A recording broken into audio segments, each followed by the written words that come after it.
The first weird thing about this girl was that her profile changed while I was actively talking to her. I matched with her on Tinder late one night, and at first she looked normal enough. Her name was Kayla, she was 24, and all of her pictures looked like they were taken recently. Nothing about it stood out besides the fact that she was way more attractive than the kind of matches I usually got, which honestly just made me assume it was either fake or someone promoting an Instagram. But she answered right away. She seemed normal, and by the next evening we had plans to meet at a little bar about 15 minutes from where I lived. When I got there, she was already inside, sitting alone in a booth near the back wall. She looked like her pictures, but not exactly. It was one of those things I noticed without understanding why. Her hair looked darker in person, and she seemed older than 24. Not by much, maybe late 20s, but enough that I noticed it. Still, I figured people use older photos all the time, or maybe filters. We talked for about an hour, and the date itself wasn't even bad. If anything, she was easier to talk to in person than she had been over text. She was funny, calm, and asked a lot of questions about me without volunteering much about herself. A couple times, though, she said things that made me pause. She mentioned growing up with 2 older brothers, then later referred to herself as an only child. At one point she told me she'd just turned 25 in February, even though I remembered the profile saying 24. I almost corrected her, but I didn't. I figured maybe I'd remembered wrong. The whole date had this slight off feeling to it, but not enough that I wanted to end it early. When we left, she hugged me in the parking lot and said I should message her when I got home. I said I would, and I actually meant it. Back at my apartment, I opened Tinder before I even changed clothes. Her profile was still in my matches, but it wasn't the same. The first thing I saw was that her name now said Kelsey. I just stared at it, thinking maybe I had somehow matched with 2 different girls and mixed them up, but the chat was the same one.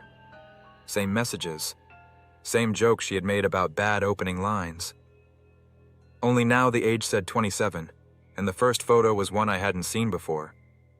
It was definitely her, but the angle was different, and her hair looked shorter. I remember my stomach dropping in that specific way where your body reacts before your brain does. I went back through our conversation to make sure I wasn't losing it, and every message was still there, except some of them suddenly made less sense.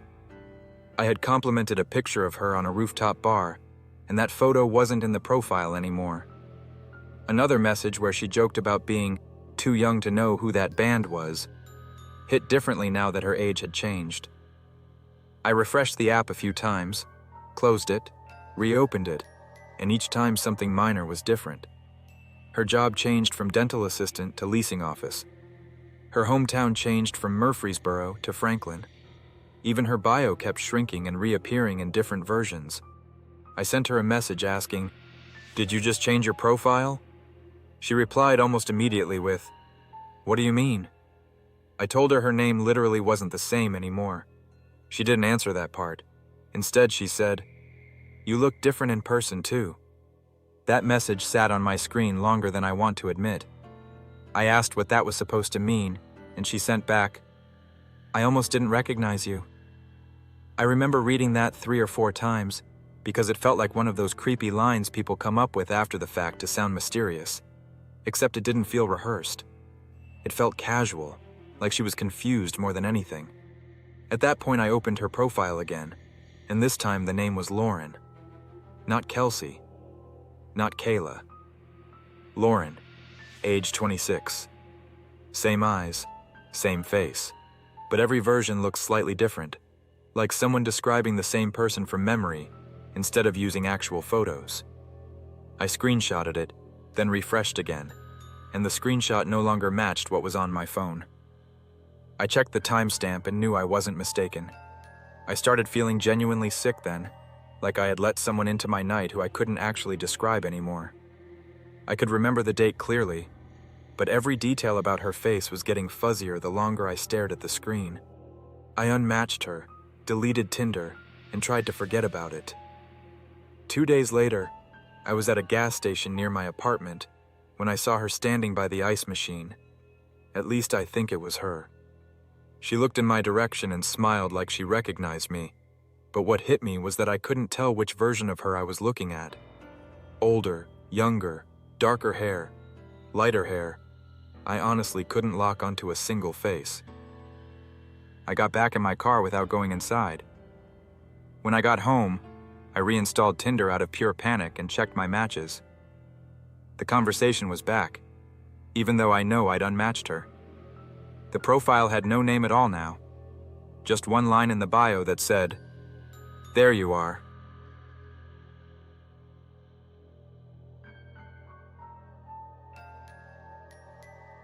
I found the dresser on Facebook Marketplace at around 7 in the morning, and by 7:10 I'd already messaged the seller. It was one of those tall wooden dressers with 6 drawers, not antique or anything, but solid, and only listed for $40. The woman selling it said she was moving that day and needed it gone fast, which usually means either a great deal or a giant waste of time. Her profile looked real enough. A few family photos, years of posts, normal comments.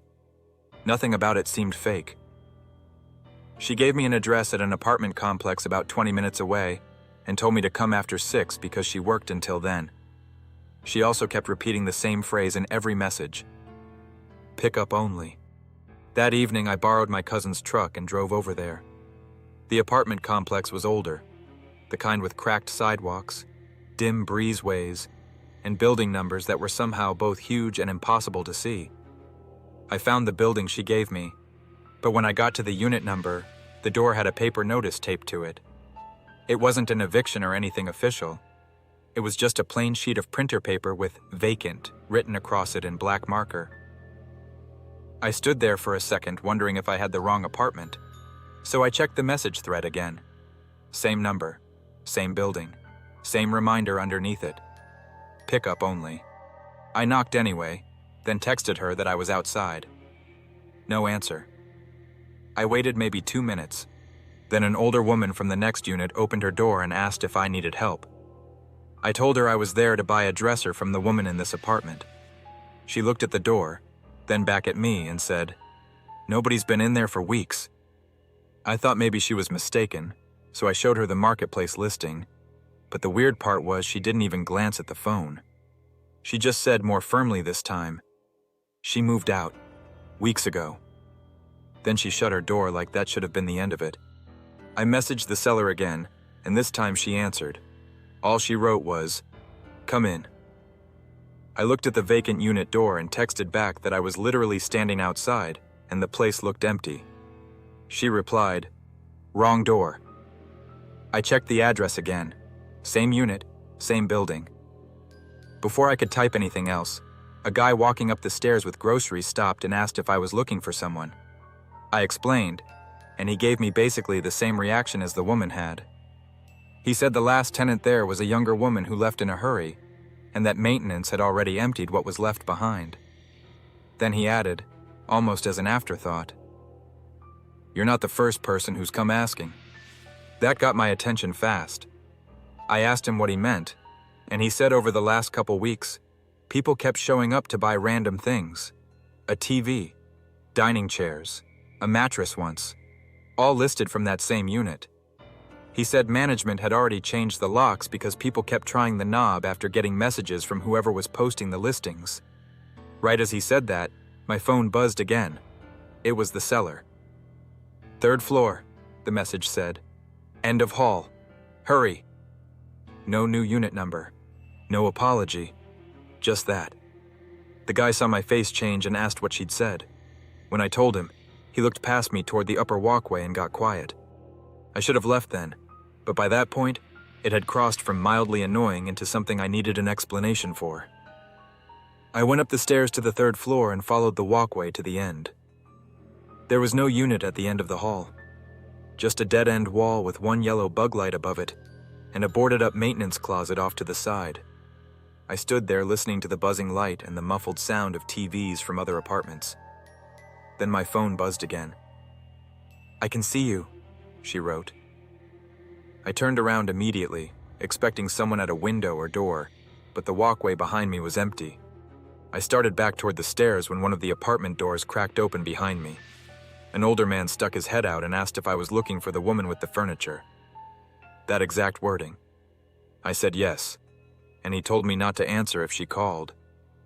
He said she'd been gone for almost a month, but every so often people still came around asking for items she'd supposedly listed. I asked him how they all knew it was the same woman, and he said because she always used the same profile picture and the same line. Before I could ask which line, my phone vibrated again in my hand. The new message read, "Pickup only." I left without replying and got halfway out of the complex before the seller tried calling through Messenger. I let it ring. Then it called again. Then again. On the drive home, I pulled into a gas station just to calm down and check the listing one last time.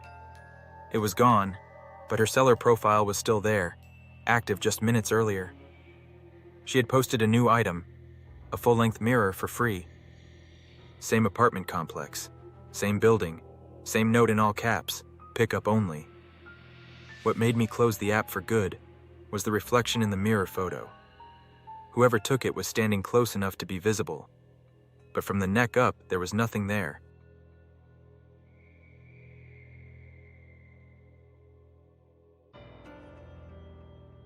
I stream 3 or 4 nights a week. Nothing huge, mostly just reaction stuff and the occasional horror game if something new comes out. My audience is small enough that I recognize usernames, and on that night I had maybe 70 people watching.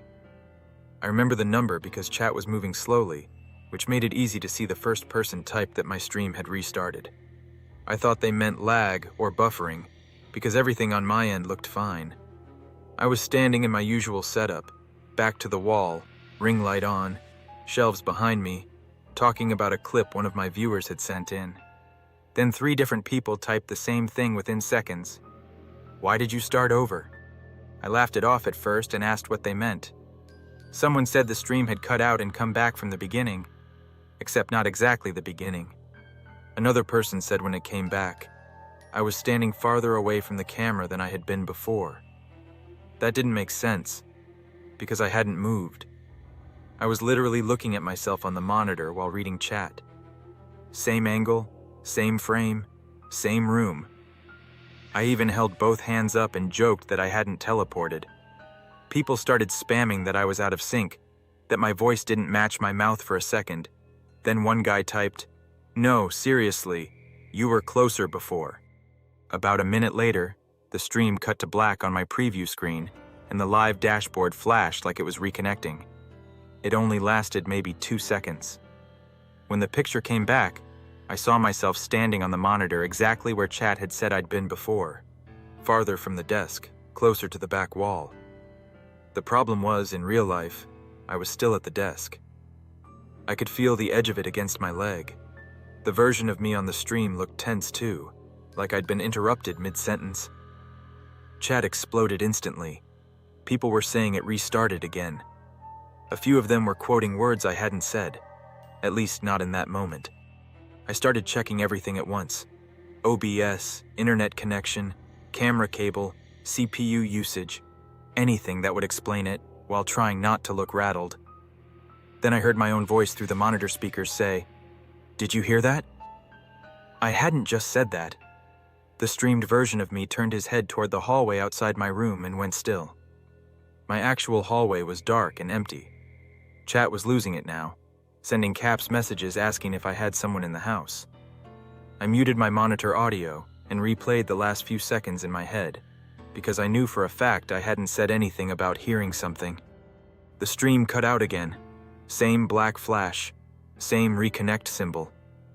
When it came back the 3rd time, the version of me on screen was no longer by the back wall. He was standing in my doorway, half turned toward the room like he just walked in from the hall. That was the exact second I stopped assuming this was a technical issue. My room was small. There was no way I could be at my desk and at the doorway unless the feed was delayed. But it wasn't delayed in any normal way. Chat messages were reacting in real time to what that version of me was doing. Someone typed, "Don't go in there." Another wrote, "Why are you acting like you don't know what's happening?" I finally pulled my headphones off and walked out into the hallway to prove to myself there wasn't anyone else there. The hall was empty, but the farther I went, the more nervous I got. because I could still hear my stream from the room behind me. My own voice, faint through the open door, talking to chat in a lower, flatter tone than I normally use. I turned around and went back to the doorway, and the first thing I saw was my monitor. On it, the streamed version of me was now sitting in my chair, staring directly into the camera. He wasn't talking anymore. He was just reading chat with this dead, patient expression I've never seen on my own face. I yanked the USB from the camera, thinking that would end it. My monitor feed froze for a second, but the live didn't stop. The guy on screen, who looked exactly like me, slowly smiled and leaned toward the lens like he knew what I'd just done. Chat started typing faster than I could read, but one message kept repeating from different accounts. "You're behind him." I turned so fast I almost fell over. There was nobody there.